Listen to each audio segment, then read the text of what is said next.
Do you know the meaning of Arrahnu in exposure draft from Bank Negara Malaysia and definition used by Bank Rakyat? Is it similar? Based on the exposure draft by Bank Negara Malaysia, Arrahnu refers to a contract where two parties involved act as a pledger Rahin and a pledgee Murtahin. The pledger pledges a valuable asset as collateral marhun to another party, which is a pledgee, to achieve an obligation marhun B owed to the pledger if default happens. Meanwhile, Bank Rakyat stated that Arrahnu means pledges, mortgages or pawn, where it refers to an asset pledged to secure the payment of debt. The Arrahnu product will be redeemed when the borrower default in payment of debt. In terms of the similarity for the definition between the exposure draft and Bank Rakyat is the settlement of debt if default happens. Both banks stated that in the event of default, payment in Arrahnu contract, the pledged assets are liquidated to ensure the settlement of debt. What are the differences regarding the explanation of Arrahnu in the exposure draft and estate in Bank Rakyat? There are a few differences regarding the explanation of Arrahnu. In the exposure draft, Bank Negara Malaysia stated the contracting parties and their role in the contract. Unlike Bank Rakyat, they only elaborate the activity of Arrahnu, which is pledging. There are no party listed in the contract of Arrahnu. Nonetheless, it is still clear that another party in the contract is the Islamic pawnbroking institution itself, which should be controlled by its rule. What are the types of contracts combined in the Ar-Rahnu stated in the exposure draft and Bank Rakyat? In the exposure draft of Bank Negara Malaysia, there are few types of contract that was applied, namely Qard, Murabahah, Tawarruk, Bai'inah, Istina, Kafala, Mudarabah, Musyarakah and Wadi'ah. Usually, bank in Malaysia, they use a two type of contract combined such as Qard and Wadi'ah Yadamana. For example, Bank Rakyat, one of bank that apply for these two contracts. First, Qard. Qard is a contract where the credit granted by the institution for the purchaser. The pledger pays simply the exact sum that has been borrowed without being charged on any profit or gain. It also states in exposure draft that there is no fee could be charged from the pledgee in order to gain benefit from the Arrahnu contract. The pledger can get the pawn item after they settle the full payment of loan. Next, Wadi'ah Yadamana. It is the Islamic pawn shop that have to keep the pledged item safely and guarantee its safety. They have the responsibility to replace stolen or missing asset if it is due to their negligence. This contract also arranged with a Arrahnu contract in exposure draft of Bank Negara Malaysia. Are they outlined and described clearly? The contract used in Bank Rakyat are stated and described clearly as per the requirement assessed in exposure draft. Also, there is no issue in terms of combining Rahnu with other contract as the product combine Rahnu with a Qard and Wadi'ah Yadamana. Who are the contracting parties involved as in the exposure draft? According to the exposure draft, the contracting parties involved in Arrahnu include the pledger and pledgee at a minimum, where the pledger may be the third party or the obligor. The requirements for the contracting party that involved in Arrahnu contract that they should be a natural person or legal entity that must have legal capacity to enter the Arrahnu contract. Even so, the other party may join into the contract as an agent wakil. Meanwhile, Bank Rakyat stated specifically the requirement for the parties to enter into the Arrahnu contract.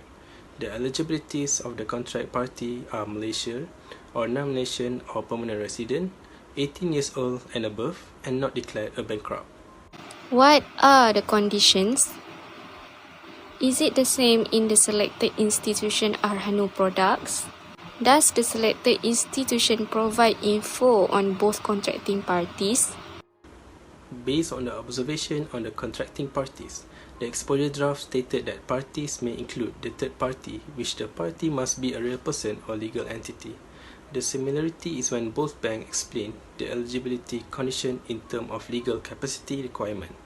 The Bank Rakyat also highlighted the condition for pledger is 18 years and above, where it is aligned with the requirement in the exposure draft. Somehow, there is a difference in the explanation in the contracting parties. Bank Rakyat does not highlight the parties included in the contract. They just mention more on the eligibility and the requirement to enter the contract. What are the conditions of pledge items as in exposure draft? There are several conditions of the pledge item and in an exposure draft. Firstly, for the Arrahnu contract, the subject matter has to be collateral and should be recognized by the Sharia. Secondly, the pledge item should be owned by the obligor or a third party, or both the third party and the obligor. Third, the availability of the third parties concerned by the pledger is a must. Whenever the pledger's collateral is either wholly or partially owned by the third party. Next, what are the conditions required by selected institution? There are 4 conditions required by Bank Rakyat for the pledge item. Firstly, the bank accept all jewellery or gold except any collateral that has the form of religious statues or living creatures. Secondly, the bank also accepts stone jewellery with stone. Thirdly, the bank accepts ingots, wafers, coins or gold nuggets with condition requiring a purchase receipt or certificate of authenticity. And lastly, if the asset is gifted by the employer to the employees in service on the condition that employees submit the certificate of honor document, gold quality between 22 to 24 carats, and weight does not go beyond 300 grams. Is there any forms of receipt or evidence to be presented in ensuring the ownership or right of the pledger to pledge? Yes, a purchase receipt of certificate of authenticity must be shown to the Bank Rakyat so that the ownership of the pledge item can be proved and there will be no consequences arise along the period of the contract. What are the requirements stated in exposure draft? There are 3 requirements stated in exposure draft. Firstly, it consists of 2 categories of expenses in Arrahnu, which are the expenses that had been incurred in relation to the maintenance of the pledge items, and all other expenses that have been incurred in relation to the Arrahnu contract, including safekeeping, documentations, and liquidations of the collateral. Other than that, the pledgee should not charge any fee that amounts to profits in the Arrahnu contract. And lastly, in spite of the second point, the pledgee may claim any direct costs. What about the practices of selected institution? Is there any difference between the current practices and the outline draft? In the case of Bank Rakyat, as mentioned in the product disclosure statements, where the fee is calculated on a daily basis. So here is the formula on calculating the safekeeping fee, where A equal to B multiplied by C over 100 multiplied by 12 and multiplied by D over 365. In other words, safekeeping fees can be calculated by the safekeeping rate provided over 100 and multiplied by 12 and multiplied by the loan tenure over 365 days. So as you can see, here is the table of safekeeping rate for every 100 ringgit of marhun for the new and existing customers of Bank Rakyat. For financing limit up to 1,000 ringgit, the financing margin is 65% for the new customers and 75% for the existing customers. Meanwhile, for the financing limit up above 1,000 until 10,000, the financing margin is 65% for the new customers and 70% for the existing customers. Therefore, the safekeeping rate will be different for the new and existing customers. What are the actions that can be taken in relation to the liquidations of the pledge item? It is stated in the exposure draft that the collateral should be liquidated according to the agreement written by both parties in Arrahnu contract.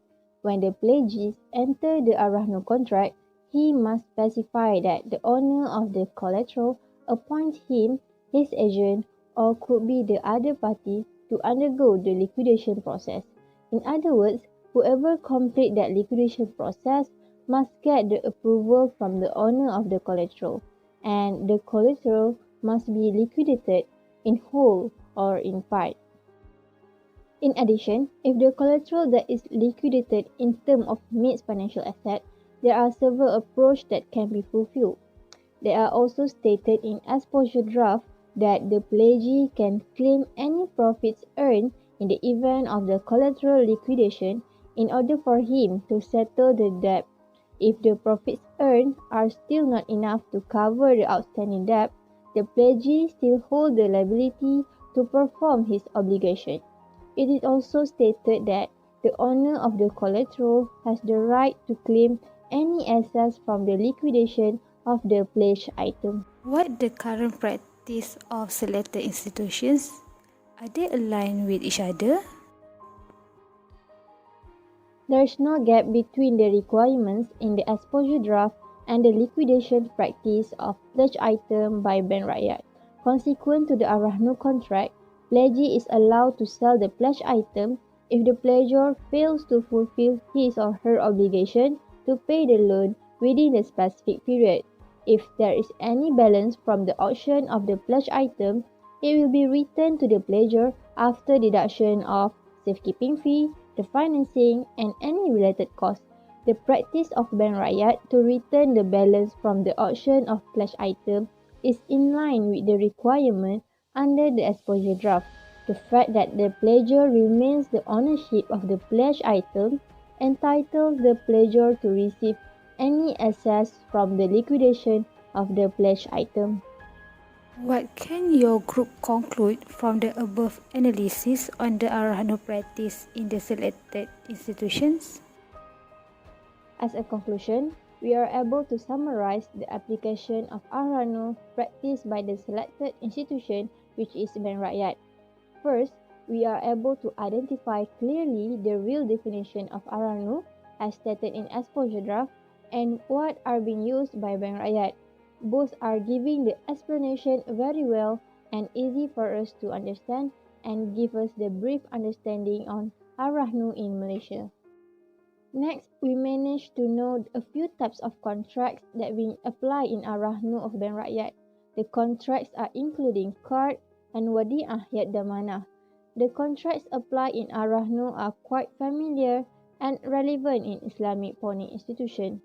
Furthermore, there are a few parties involved in Ar-Rahnu contracts, and our group is able to recognize the contracting parties as well as the requirements for the parties that want to be involved in Ar-Rahnu contract. In addition, our selected institution stated clearly in their product disclosure regarding the conditions or requirements for the collateral items. The explanations are outlined clearly and in line as stated in exposure draft. There is also safekeeping fee that can be charged in order to secure the collateral items during the contract period. Last but not least, in the event of the bad debt or unpaid amount of loan, the collateral items can be liquidated according to the agreement made by parties involved.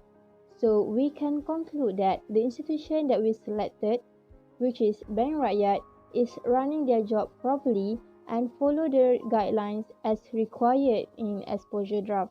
Thank you, Allah, for every single beat of my heart. Even though life is so hard, you're by my side. Karena Allah segala-galanya bagiku.